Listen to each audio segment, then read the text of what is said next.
Assalamualaikum warahmatullahi wabarakatuh. Nama saya Sylvia Amanda dengan NIM 210051182 kelas 3E. Saya akan membuat video mengenai kurikulum yang sedang diterapkan oleh pemerintah. Video ini saya buat untuk memenuhi tugas UAS mata kuliah pengembangan kurikulum. Apa sih kurikulum?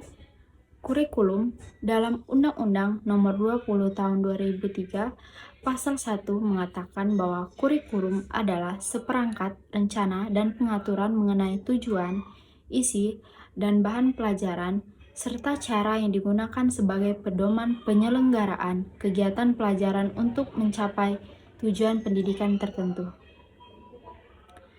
Kurikulum yang digunakan pada masa sekarang yaitu pertama kurikulum 2013. Kurikulum 2013 merupakan suatu kebijakan baru pemerintah dalam bidang pendidikan yang diharapkan mampu untuk menjawab tantangan dan persoalan yang akan dihadapi oleh bangsa Indonesia ke depannya. Pembelajaran dalam kurikulum 2013. Berdasarkan pola pikir pada kurikulum 2013, maka pembelajaran dalam implementasi kurikulum juga mengalami perubahan. Perubahan ini mengakibatkan pendekatan pembelajaran yang digunakan yaitu pendekatan saintifik. Pendekatan saintifik adalah pendekatan pembelajaran yang dirancang sedemikian rupa agar peserta didik secara aktif mengkonstruk konsep, hukum atau prinsip melalui tahapan-tahapan mengamati untuk mengidentifikasi atau menemukan masalah, merumuskan masalah, mengajukan atau merumuskan hipotesis, mengumpulkan data dengan berbagai teknik, menganalisis data, serta menarik kesimpulan dan mengomunikasikannya.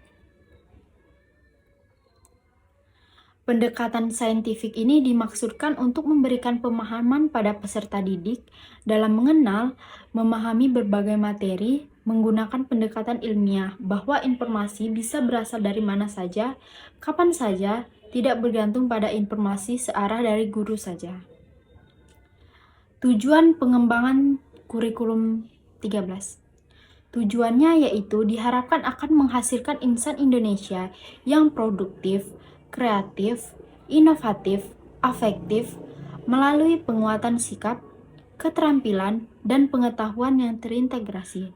Dalam hal ini, pengembangan kurikulum difokuskan pada pembentukan kompetensi dan karakter peserta didik berupa panduan pengetahuan, keterampilan, dan sikap yang dapat didemonstrasikan peserta didik sebagai wujud pemahaman terhadap konsep yang dipelajarinya secara konstekstual. Yang kedua yaitu ada kurikulum merdeka. Kurikulum merdeka adalah kurikulum dengan pembelajaran intelektuler yang beragam di mana konten akan lebih optimal agar peserta didik memiliki cukup waktu untuk mendalami konsep dan menguatkan kompetensi. Guru lebih leluasa untuk memilih berbagai perangkat ajar sehingga pembelajaran dapat disesuaikan dengan kebutuhan belajar dan minat peserta didik. Keunggulan kurikulum merdeka yaitu kurikulum lebih sederhana dan mendalam. Pada kurikulum merdeka, pembelajaran menitik beratkan pada pengetahuan yang esensial dan pengembangan kemampuan peserta didik sesuai dengan fasenya. Pembelajaran yang lebih dalam, bermakna, tidak tergesa-gesa, dan menyenangkan. Kemudian yaitu lebih relevan dan interaktif. Dalam hal ini, pembelajaran lebih banyak dilakukan melalui pengerjaan proyek dan diberikan kesempatan kepada peserta didik untuk secara aktif bereksplorasi, menggali dan menggambarkan isu-isu aktual seperti isu lingkungan, ekonomi sirkular, sanitasi, dan sebagainya. Penerapan kurikulum merdeka.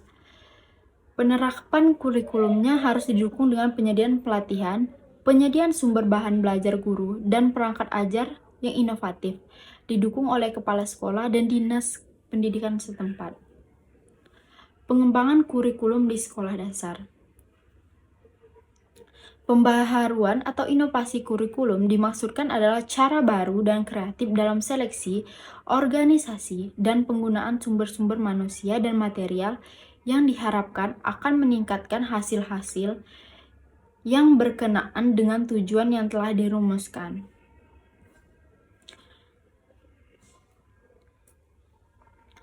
Model Ralph Tyler Model.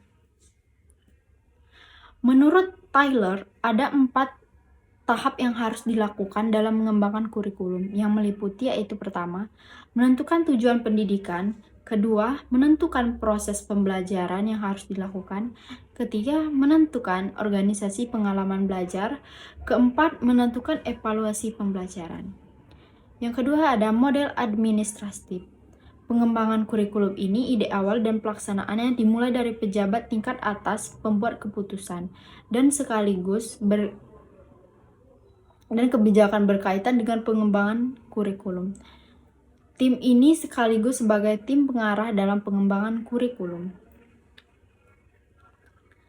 Dengan memahami esensi model pembelajaran kurikulum dan sejumlah alternatif model pengembangan kurikulum, para pengembang kurikulum diharapkan akan bisa bekerja secara lebih sistematis, sistemik, dan optimal, sehingga harapan ideal terwujudnya suatu kurikulum yang akomodatif dengan berbagai kepentingan, teori, dan praktik bisa diwujudkan.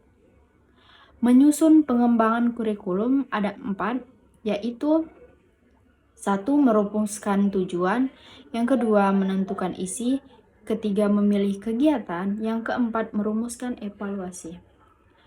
Proses penyusunan kurikulum di satuan pendidikan. Pertama, berpusat pada peserta didik, kedua konstekstual, yang ketiga esensial, keempat akuntabel, kelima melibatkan berbagai pemangku kepentingan. Proses penyusunan kurikulum di satuan pendidikan. Yang pertama yaitu menganalisis konteks karakteristik satuan pendidikan peserta didik, kompetensi jumlah tenaga pendidik, sarana dan prasarana, lokasi sekolah.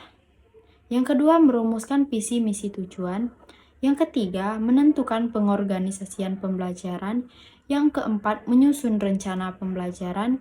Yang kelima merancang pendampingan, evaluasi, dan pengembangan profesional.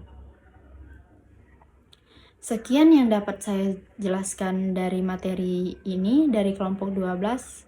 Saya tutup. Wassalamualaikum warahmatullahi wabarakatuh.